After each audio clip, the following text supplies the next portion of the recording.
दोस्तों शुरू करने से पहले डिस्क्लेमर की वीडियो सिर्फ और सिर्फ एजुकेशनल पर्पस के लिए है, इन्वेस्टमेंट एडवाइस नहीं है। तो वीडियो देखकर आप सीख सकते हो और इन्फॉर्मेशन को ले सकते हो। बाकी इससे पहले एक वीडियो मैं आपको दे चुका हूँ जिसमें हमने डिटेल में बातचीत की है मार्केट को लेकर, गोल्ड एंड सिल्वर को लेकर, कुछ कंपनीज है, टेक्निकल फंडामेंटल्स को लेकर, तो आप इसको चेक कर सकते हैं। अब शुरू करते हैं यूएस के बाजार के साथ में। देखिए डाउ जोन्स अभी के समय 1% डाउन है, नीचे है। नेस्डेक अभी के समय प्लस में है, 1% की तेजी। साथ में फैंग को भी देख लेते हैं तो 1% के साथ में उछाल है। इसके पीछे का रीज़न है वहाँ के Q3 यानी क्वार्टरली रिजल्ट, जिसके बेसिस पे कंपनीज चल रही है। कुछ कंपनीज के नंबर्स अच्छे हैं, टेक कंपनीज के, इस वजह से ये प्लस में है। साथ में देखिए दोस्तों, यहाँ पे मेंशन कर रखा है कि नंबर्स के बेसिस पे, नंबर्स जैसे जैसे आ रहे हैं उसके बेसिस पे स्टॉक्स अभी मिक्स है। फेड की मीटिंग अभी के समय फोकस में है। ये अब एक फोकस होगा इन्वेस्टर्स का। साथ में हम चेक कर लेते हैं कि कब तक मीटिंग चलेगी। 27-28 की मीटिंग है। 28 तारीख को लेट नाइट आउटकम आपको सुनने को मिलेगा। चेक करते हैं बाजार की एक्सपेक्टेशन क्या है, ताकि पता चले कि उसके ऊपर आउटकम आता है तो फिर मार्केट को अच्छी तेजी मिल सकती है। देखिए दोस्तों, यहाँ पे मेंशन कर रखा है कि एक्सपेक्टेशन कुछ ऐसी है कि 3 रेट कट हो गए 2026 में। स्टार्टिंग होगी जून मीटिंग से। इसका मतलब जनवरी की जो मीटिंग है, जो 28 तारीख को एंड होगी, उसमें कोई भी कट देखने को नहीं मिलेगा। तो अगर कुछ कट हो जाता है पोवेल की तरफ से तो मार्केट के अंदर तेजी आ सकती है, और नहीं होता है तो फिर ठीक है, मार्केट ने वही एक्सपेक्ट किया है। साथ में देखिए दोस्तों, एफआईएस का डेटा अभी तक आया नहीं है, इस बार काफ़ी लेट हो चुका है। 9:20 पर लास्ट मैंने देखा था, डेटा मुझको मिला नहीं है। देखते हैं एफआईएस ने आज क्या किया। बाकी ईयू के साथ में जो एफटीए हुआ है वो इतनी अच्छी न्यूज़ नहीं है। मतलब ठीक है, इंडिया को उसका बेनिफिट मिलेगा, लेकिन ईयू को ज़्यादा मिलेगा, ऐसा मुझे लगता है पर्सनली। यूएस के साथ में क्या डील होती है वो देखना काफ़ी इंपॉर्टेंट होगा। अब देखिए दोस्तों, कुछ कंपनीज पे आते हैं। कुछ कंपनीज के रिएक्शन आज Q3 के देखने को मिले हैं, उसके ऊपर बातचीत करते हैं। काफ़ी सारी कंपनीज के Q3 के रिजल्ट आए हैं, उसको देखते हैं, गाइडेंस को चेक करते हैं। फर्स्ट कंपनी है SBFC फाइनेंस, 12% के साथ में स्टॉक क्रैश हुआ।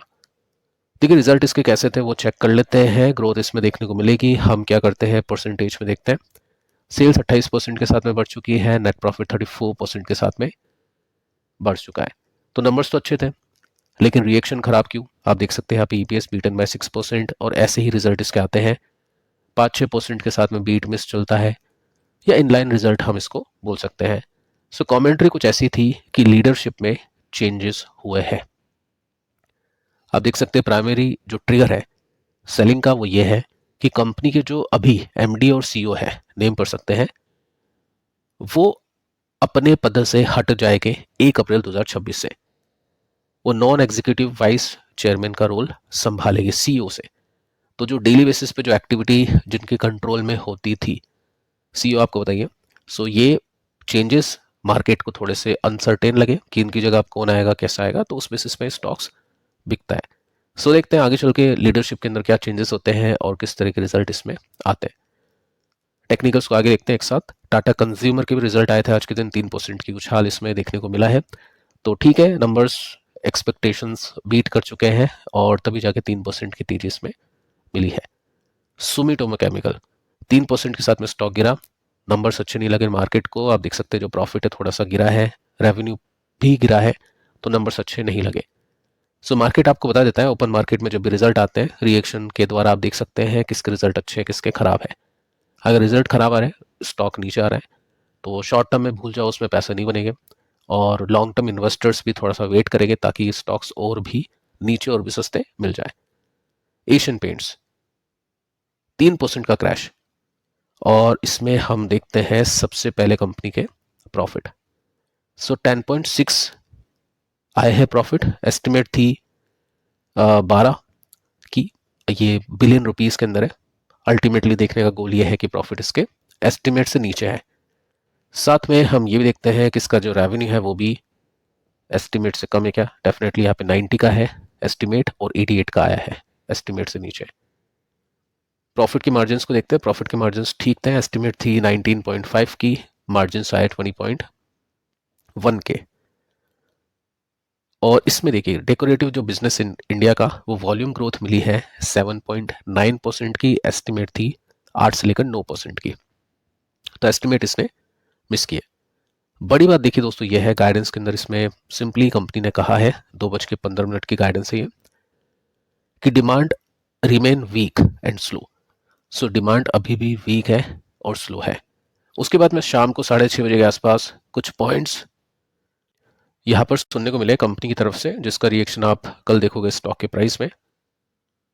सो कंपनी के सीईओ ने एक्सप्रेस किया है कॉन्फिडेंस इंक्रीज करेंगे market share in coming years, तो ये अच्छा पॉइंट है।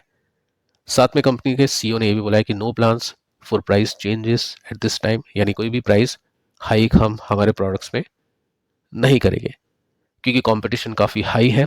प्राइस हम बढ़ा देंगे तो सेल्स कम हो सकती है। लेकिन अच्छी बात यह है कि अगले कुछ सालों में कंपनी मार्केट शेयर को गेन करने वाली है। सो देखते हैं इसका रिएक्शन कैसे होता है कल के दिन। साथ में सीजी पावर के भी रिजल्ट आए हैं और ये रिजल्ट थे ओपन मार्केट के अंदर 3% के साथ में स्टॉक नीचे, यानी बाजार को रिजल्ट अच्छे नहीं लगे। प्रॉफिट उम्मीद के हिसाब से नहीं बढ़ा। आगे चलते हैं, बीकाजी के रिजल्ट शाम को 6 बजे के आसपास आए हैं। स्टॉक का रिएक्शन आज का तो कुछ खास नहीं था, कल देखते हैं कैसा रिएक्शन आता है।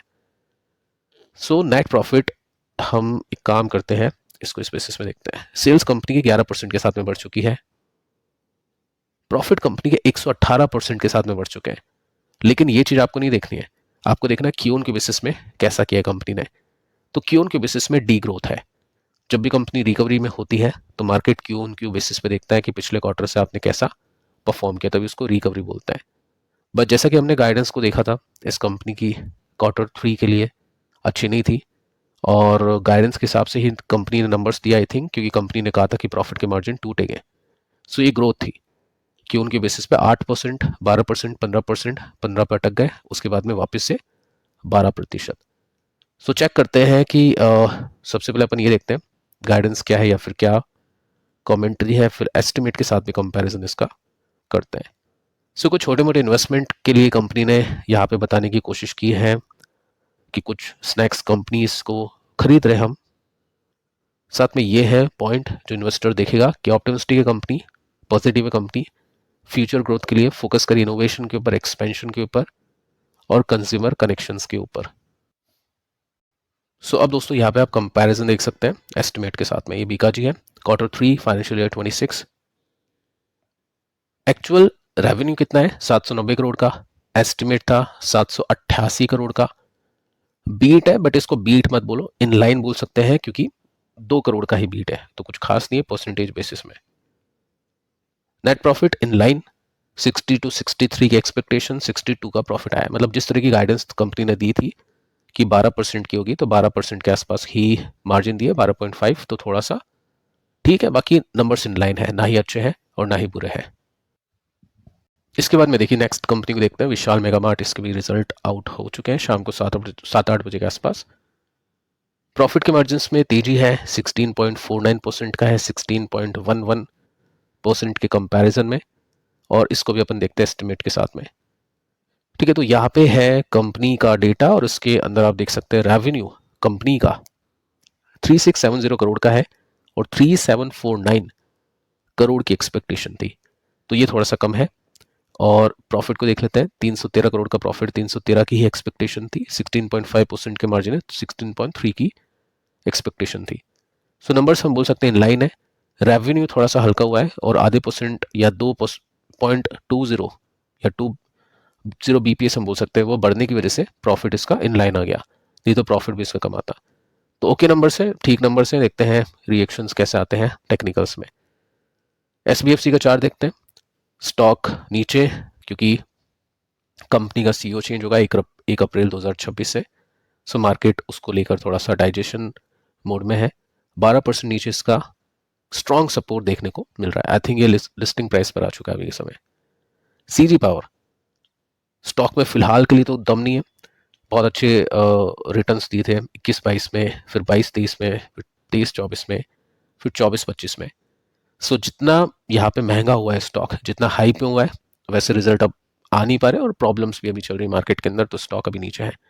सो वीकनेस है। ऐसे जो भी कंपनीज है जो बहुत चल चुकी है और स्टॉक सपोर्ट नहीं ले रहा है, कोई भी कंसोलिडेशन बॉटम पे देखने को नहीं मिल रहा है, इट मीन्स वो और गिरेगा। टेक्निकली बता रहा हूँ, ऐसा कुछ नहीं है कि मुझे पता है स्टॉक कहाँ जाएगा कहाँ नहीं जाएगा, जस्ट टेक्निकल व्यू है। साथ में टाटा कंज्यूमर स्टॉक अभी रेसिस्टेंस पे है, तो कुछ है नहीं मार्जिन ऑफ सेफ्टी, बाकी रिजल्ट मार्केट को ठीक लगे। उसके बाद में सुमिटोमो केमिकल रिजल्ट अच्छे नहीं थे, एक ब्रेक डाउन इसमें देखने को मिल रहा है।